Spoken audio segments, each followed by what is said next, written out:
I'll wait here, Al. I'll hold down the fort.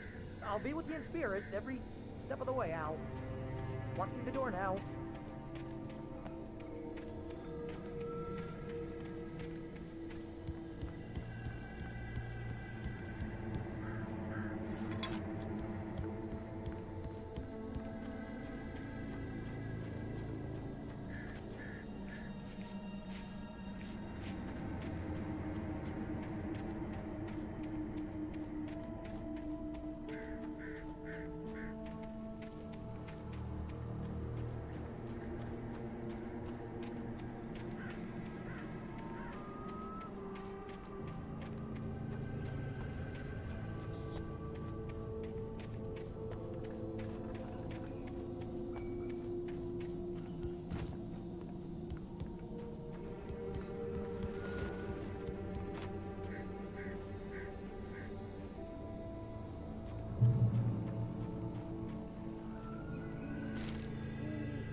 Barry had never gotten along with Alice, but he knew Alan loved her with an almost frightening intensity. And now something had happened to Alice.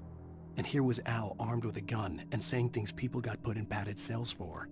It was as if his friend had experienced a massive psychotic episode and was now totally disconnected from reality. It scared the shit out of Barry.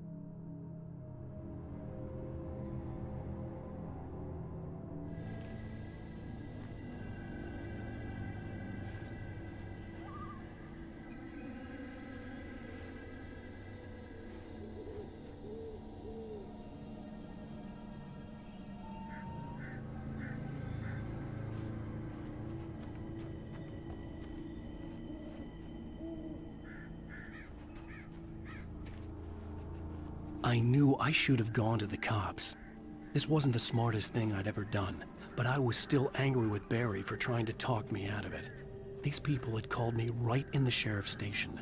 The cops wouldn't scare them, and they had Alice.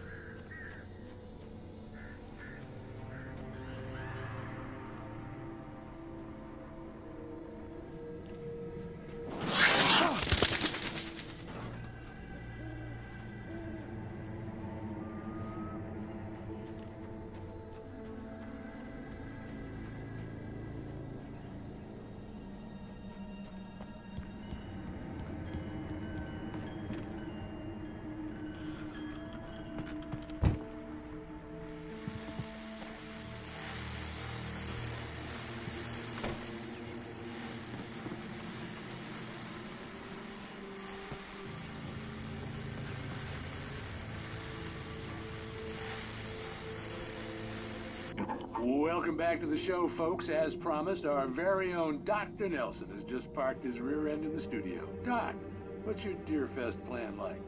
My plan? You make it sound a lot more organized than I ever seem to manage.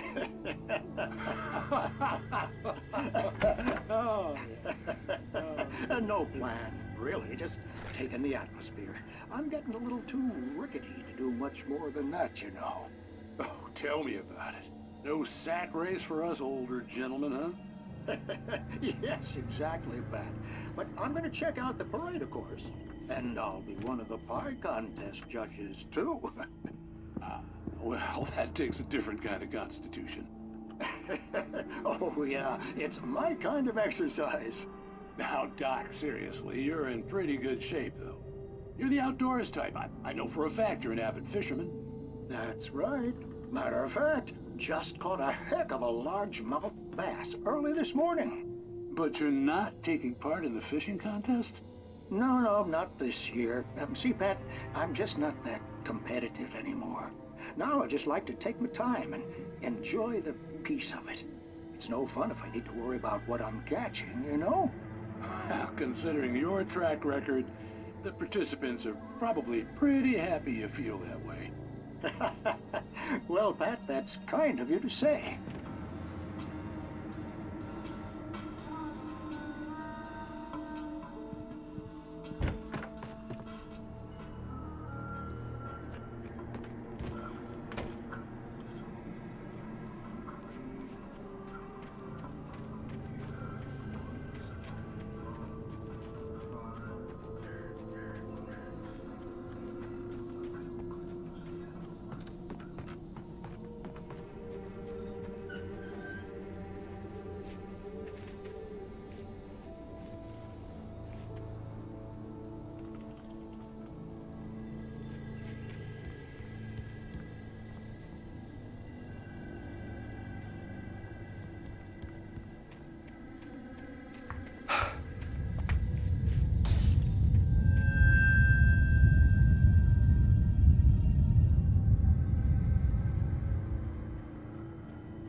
crime and punishment. The cancer and cure of civilization. But some crimes are impossible to punish, especially in Night Springs. Tonight's episode, The Man in the Mirror.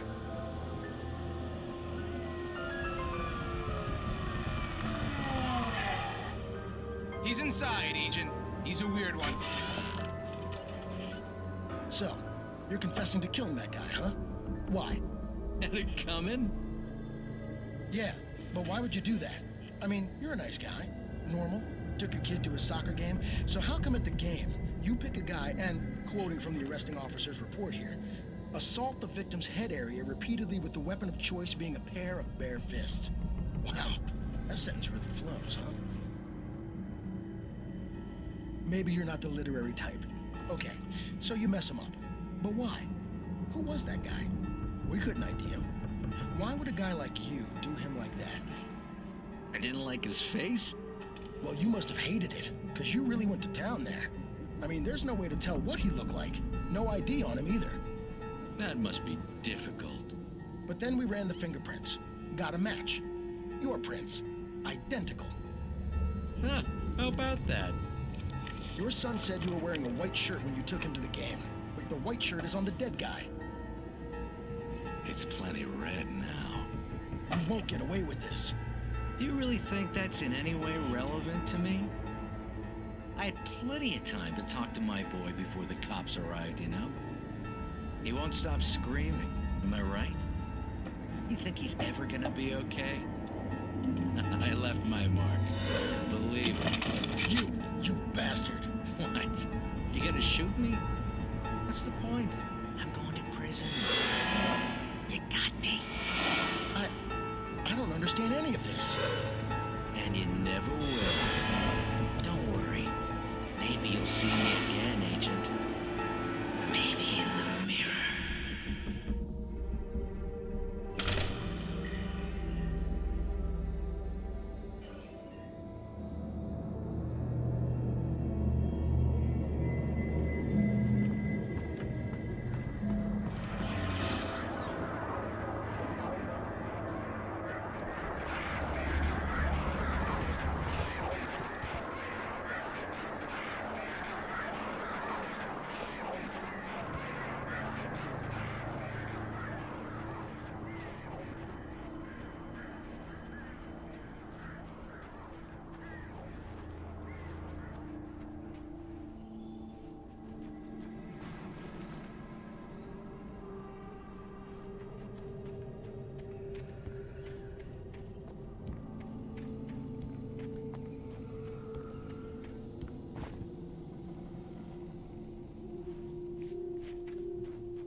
Rose knew that Rusty was in love with her, and she liked him too.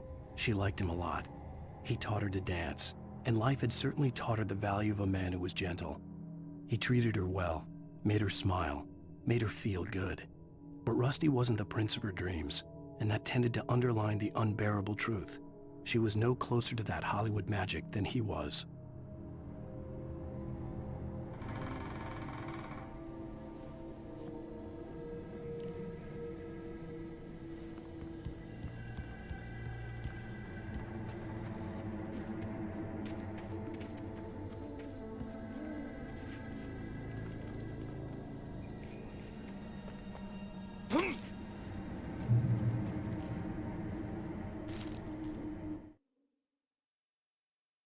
The air in the visitor center was heavy with an awful smell, as if some rotten drowned thing had crawled up from its grave. Rusty kept coughing blood. My eyes were drawn to the twisted shape of his broken leg. The attack had been vicious. Max whined in his cage. Rusty's eyes were wild with fear and terror. He gasped.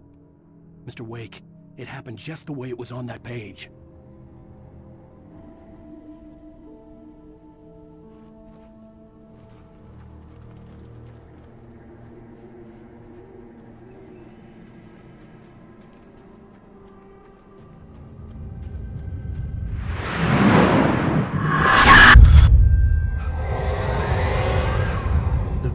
left me weak. This was no head injury.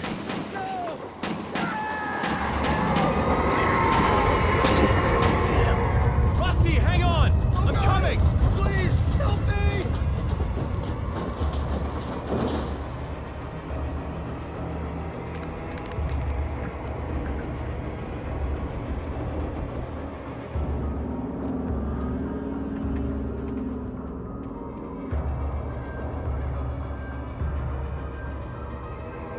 Anybody? Help me! Help me!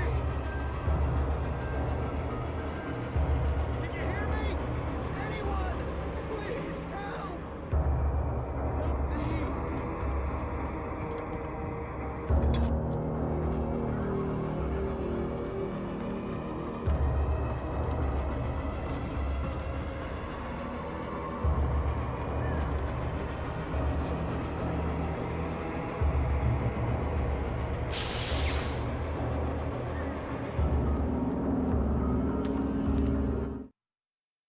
The visitor center was sturdy, but the impact turned the front of the building into splinters. Rusty was thrown across the lobby like a rag doll and hit the far wall hard. It didn't hurt until he tried to move and saw his leg bend the wrong way, felt the broken ribs stabbing him on the inside. Rusty howled in pain and fear, suddenly afraid to die alone.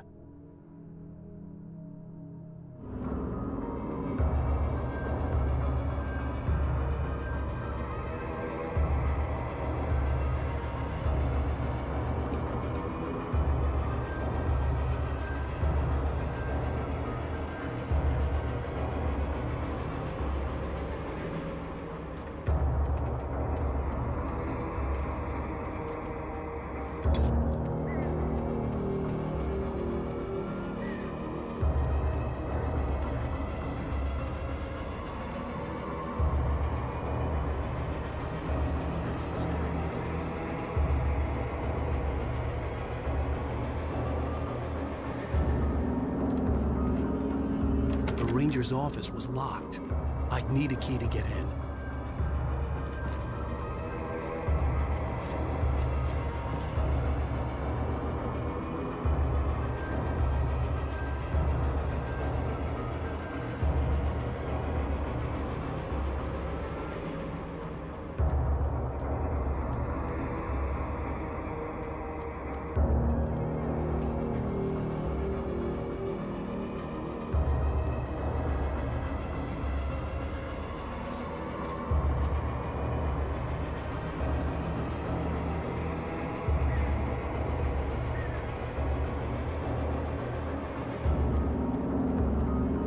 Hello?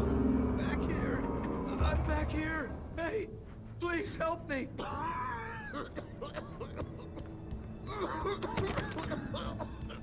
I'm here! I'm hurt! I can't move!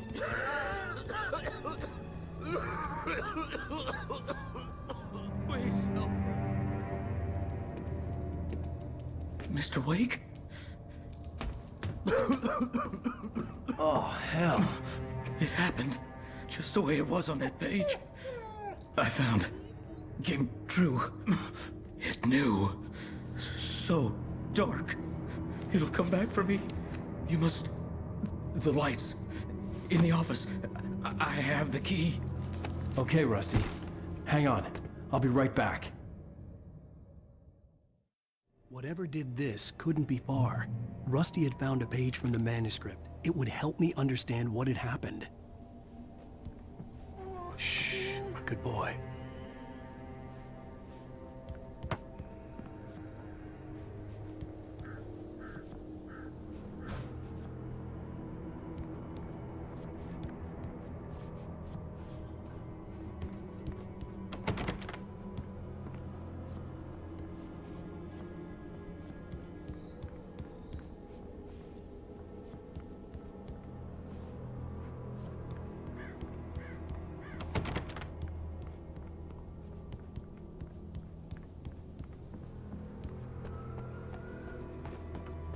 The only way to make sure that Rusty was safe was to get the power running and the lights back on.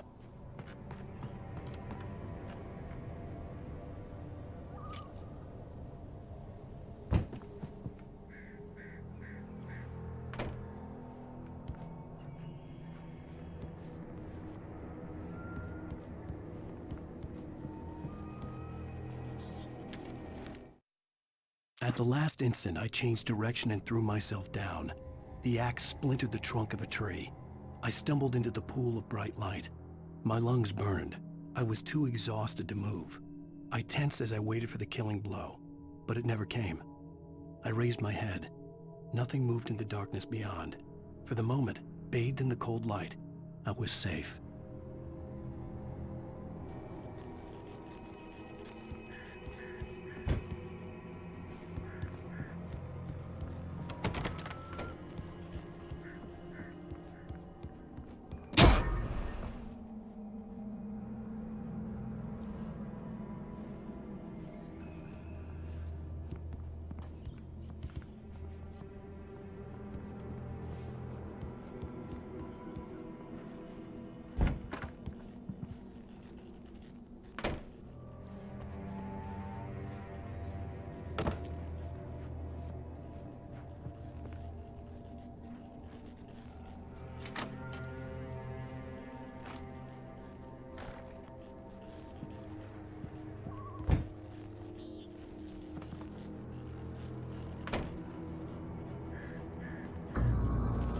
I was too late. Someone had destroyed the circuit breaker. There was no way to get the lights back on. Rusty! Rusty!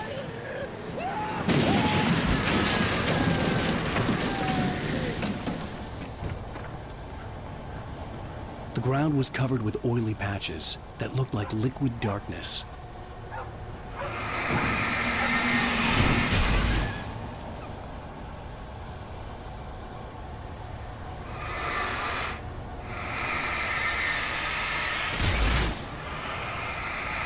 Hunters need hunting licenses.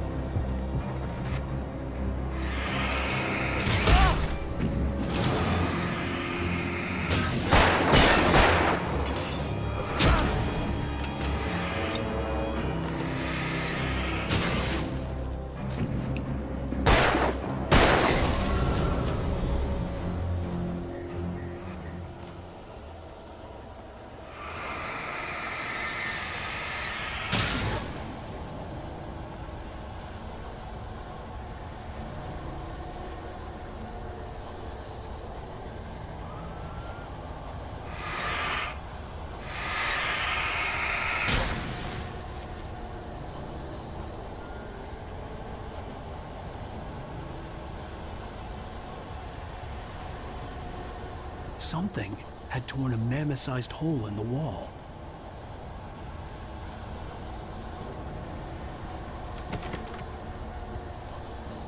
Please don't feed the animals. Fishing is only permitted for those visitors who purchase a park fishing license. Obey the park ranger's instructions at all times. Rusty? Rusty, no! Never approach closer than 100 yards. To bears and wolves, never approach any other wildlife closer than 25 yards. Pets must be leashed at all times. Never leave your pet unattended. It is against the law to remove any natural objects or historical artifacts from the park grounds.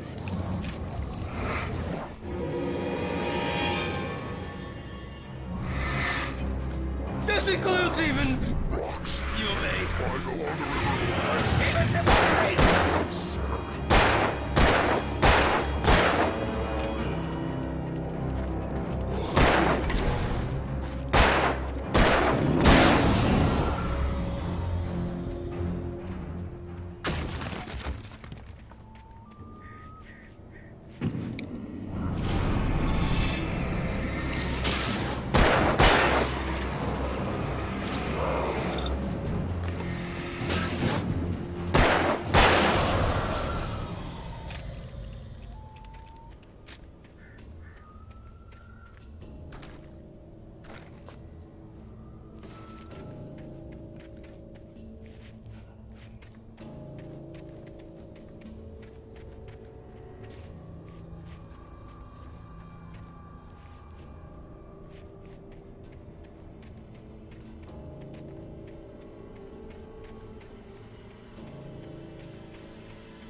Forget about it, Barry. It's just me going crazy. Oh, jeez. Oh, jeez.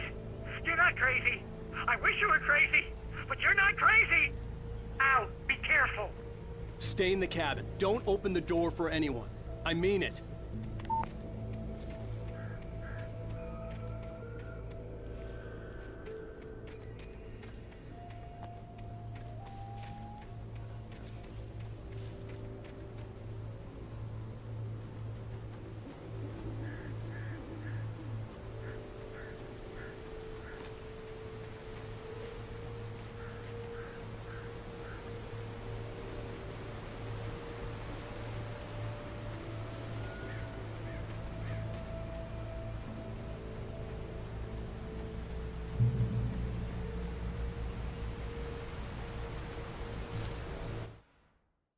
In that last instant of consciousness, Rusty thought about Rose. He was older than she was. Rose was barely out of her teens, but she made him feel young and forget what a train wreck his long-dead marriage had been. He still wore the ring. He'd been waiting for her to tell him to take it off. Now she never would.